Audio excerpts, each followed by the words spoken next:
They say history remembers heroes, but some men write history with blood, power, and ambition so terrifying, the world buries their truth. This is the story of Cecil Rhodes, a man who wasn't content with wealth, wasn't satisfied with land, wasn't driven by success. He wanted ownership of the world. Before billionaires, before global corporations, before world banks, there was Rhodes, secretly building an empire so vast that it stretched across continents, governments, and royal bloodlines. He funded wars. He redrew maps.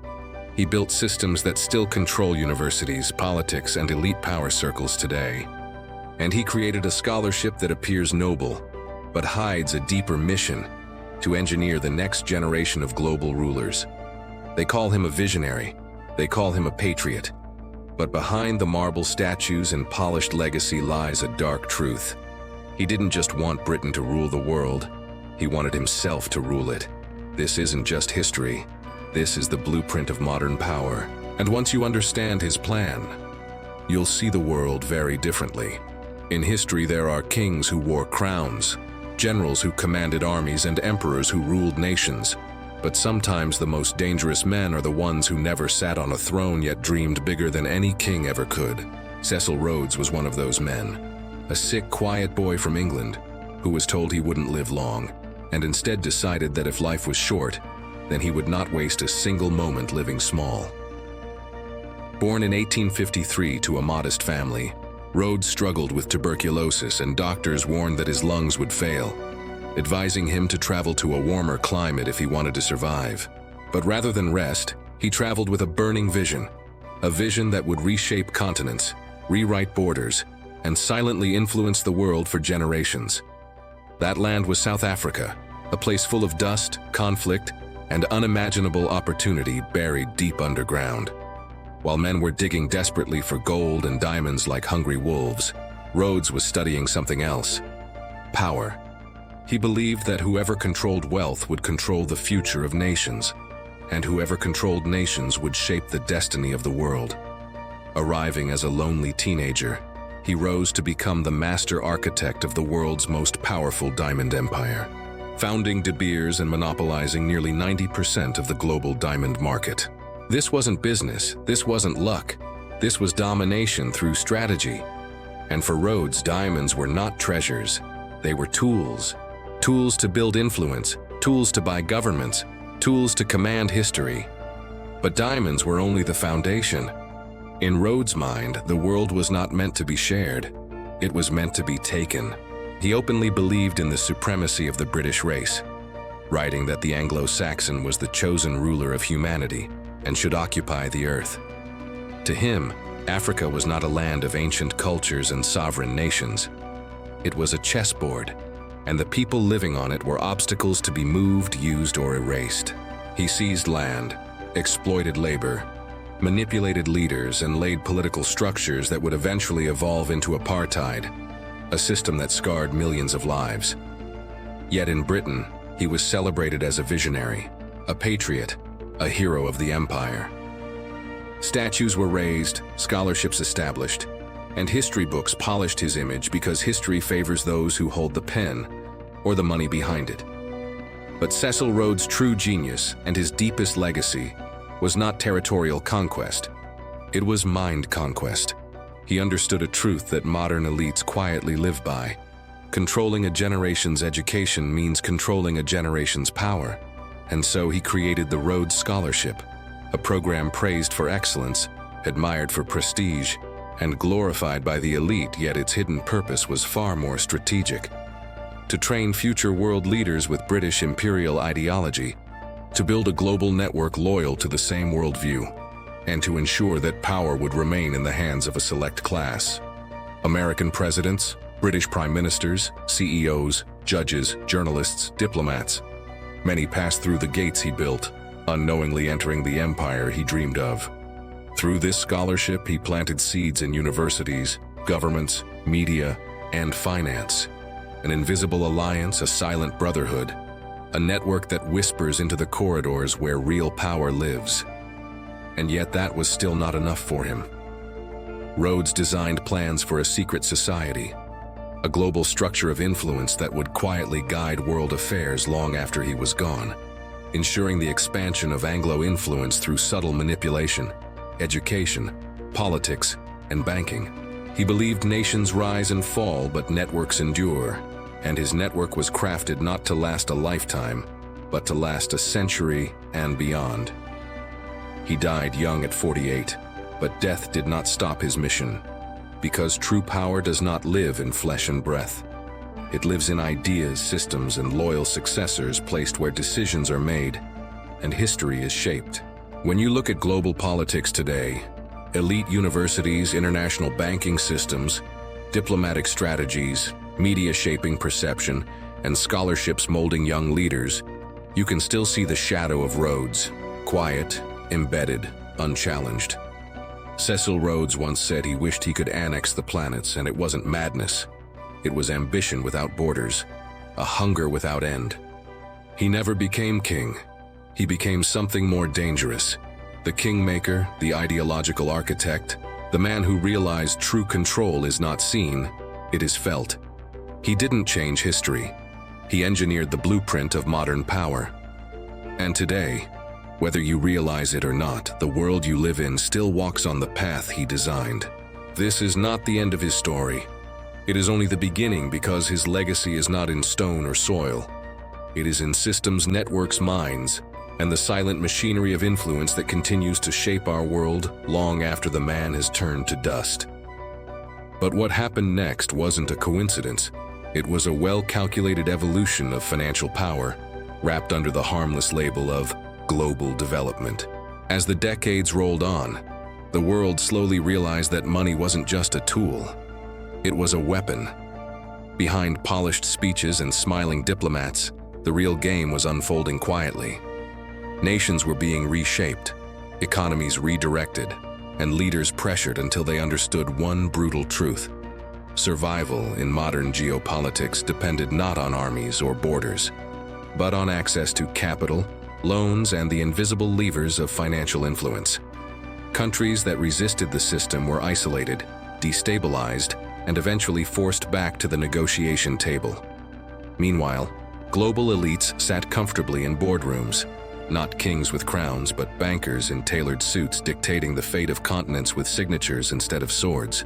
And every time a crisis erupted, whether debt-driven or politically engineered, the rescue came with conditions. Privatize your industries, sell your resources, allow foreign corporations in, and agree to terms written thousands of miles away. The world began to look less like a collection of independent nations and more like a financial chessboard where power was centralized and sovereignty became a myth sold only in patriotic speeches. Developing countries weren't just receiving loans, they were receiving shackles disguised as assistance. Infrastructure projects turned into profit pipelines. Natural resources became collateral, and generations of citizens inherited debt they never asked for. Those who questioned the system were labeled unstable, dangerous, or enemies of progress. Their leaders faced sanctions, media campaigns, and political pressure, until compliance became the only path to stability. And through it all, ordinary people worked harder, paid higher taxes, and endured inflation while wealthy nations collected interest, and multinational firms quietly expanded their influence. Poverty wasn't eliminated, it was managed. Innovation wasn't shared, it was sold. And global fairness, that became a slogan, not a reality. As new global crises emerged, pandemics, inflation waves, trade wars, the world once again turned toward the same institutions, asking for help, unaware, or perhaps unwilling to admit, that the cycle itself was designed to repeat. And in modern times, technology simply sharpened the system further. Digital surveillance, credit scoring, automated economic monitoring, every transaction and data point becoming a thread in an ever-tightening net that controls populations not through fear, but through dependency. A new generation entered adulthood believing globalization was inevitable, unaware that the blueprint of financial dominance had been written decades earlier by powerful hands, who understood that true control isn't about conquering land, but controlling value, debt, and belief. Yet beneath the polished global image, cracks began to appear. Nations started questioning the system. People began discovering hidden history. Journalists and analysts exposed deals once thought secret. And as global power shifted eastward, new alliances formed, threatening the monopoly that had quietly ruled world finance for nearly a century. But here is the chilling part. Power never disappears. It only changes faces. The same strategies were being adopted by rising giants. Competing systems emerged, not to free the world, but to claim their piece of it. And once again, ordinary people stood caught in the middle, watching a silent war not of tanks and missiles, but of currencies, sanctions, digital payment networks, and global influence battles fought inside boardrooms and diplomatic halls. So the question isn't whether history repeats, it's whether anyone truly learns from it. Because every empire in history began with the promise of stability and prosperity, and everyone eventually believed it was too powerful to fall. And today, we stand at a turning. The same strategies were being adopted by rising giants. Competing systems emerged, not to free the world, but to claim their piece of it. And once again, ordinary people stood caught in the middle, watching a silent war not of tanks and missiles, but of currencies, sanctions, digital payment networks, and global influence battles fought inside boardrooms and diplomatic halls. So the question isn't whether history repeats, it's whether anyone truly learns from it. Because every empire in history began with the promise of stability and prosperity, and everyone eventually believed it was too powerful to fall. And today we stand at a turning point. Nations questioning the old order, new powers rising, financial systems being re-engineered, and the world slowly realizing that the future won't be shaped by elections or revolutions, but by whoever controls global money flows, digital currencies, and resource supply chains. Some say the age of empires is over. But look closely. The empire never ended. It just changed uniform. Instead of flags and armies, it uses interest rates and international agreements. Instead of colonies, it has debt-dependent nations. Instead of battlefields, it uses markets. This is the modern world, where wealth flows upward, power hides behind diplomacy, and the most dangerous wars are fought in silence. The story didn't end, it simply evolved. And as we enter the next chapter of global finance, only one question remains. Are we witnessing the dawn of liberation, or the tightening of a system more powerful than any empire the world has ever seen? Only time and history will reveal the truth. Now, if you truly want to understand how deep this system goes, and why some of the richest and most powerful families, institutions, and nations are shaping the financial future right now, stay with us. Because the real secrets are only just beginning to surface. And so, as the dust of centuries settles, a haunting realization rises from the shadows of power. No throne, no empire, no financial dynasty has ever lasted forever. Every system born from ambition eventually confronts the weight of its own creation, and today, the world stands at the brink of such a reckoning. Banks that once spoke with the authority of kings now whisper behind closed doors, fearing the very shifts they once orchestrated. Nations that once bowed to credit ratings and global lenders now seek a new path, slowly but undeniably drifting away from Western-built financial dominance. Technology, once controlled by a few hands, has become the unpredictable weapon of the many, a force capable of exposing what elites spent centuries burying. And still, in boardrooms lined with marble and gold, the old guardians plan, strategize, and cling to the illusion of eternal control, convinced that secrecy and influence can hold back the tide of history. But the cracks grow deeper. Currency wars erupt silently, masked as market instability. Nations accumulate gold quietly while preaching faith in printed paper. Powerful economies speak of democracy while engineering dependence. And ordinary citizens, once blind to the invisible puppet strings of global finance, finally begin to see the patterns.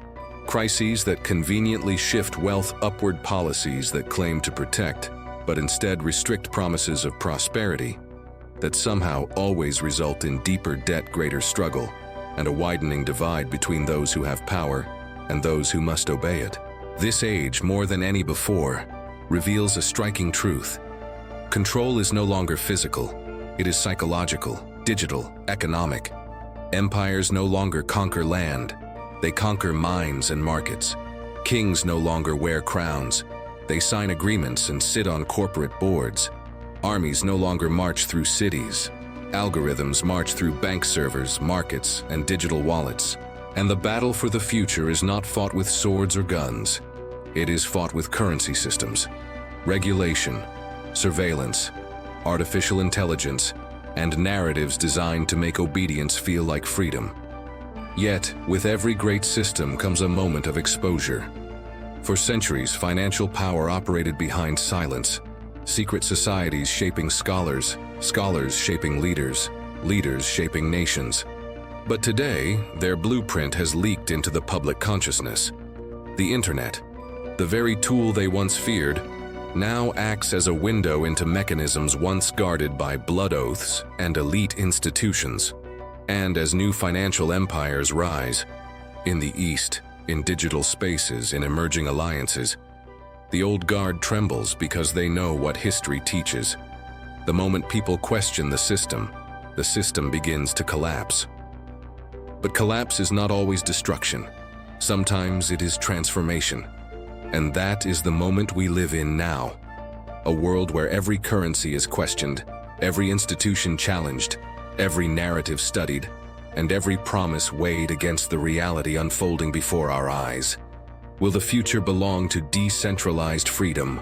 Or will it create a new empire, one without borders, but with deeper control than the world has ever seen? Will citizens claim autonomy? Or will convenience become the chain that binds them to systems more powerful than kings, more invisible than governments, and more permanent than empires carved in stone? The truth is, this story is not over.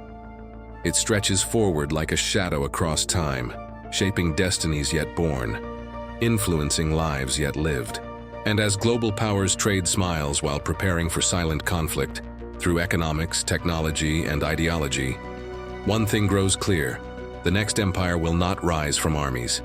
It will rise from influence, information, and finances that flow like veins beneath civilization.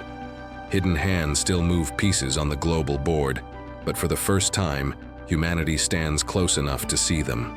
And whether those hands tighten control or lose their grip will define the world your children inherit. This isn't just history. This is the crossroads of power. The transition where kings became bankers, where nations became markets, where wars became interest rates, and where freedom became a carefully designed illusion. And now that you've walked through the shadows, now that you've seen the threads that bind the modern world, there is no unseeing. This is not the end of the story. It is the end of innocence and the beginning of awareness. The game continues, the players evolve, and the stakes rise higher than ever before. If you truly want to understand who rules the world, follow the money, follow the power, follow the silence. Because the greatest truths are never taught, they are discovered. And as long as power exists, so will the search for those who wield it in the dark. If you want to uncover more hidden histories, elite financial secrets, and the stories they tried to erase from the world, like this video, subscribe to the channel, and turn on notifications for Pastify Hub, where we reveal the truths they never wanted you to know.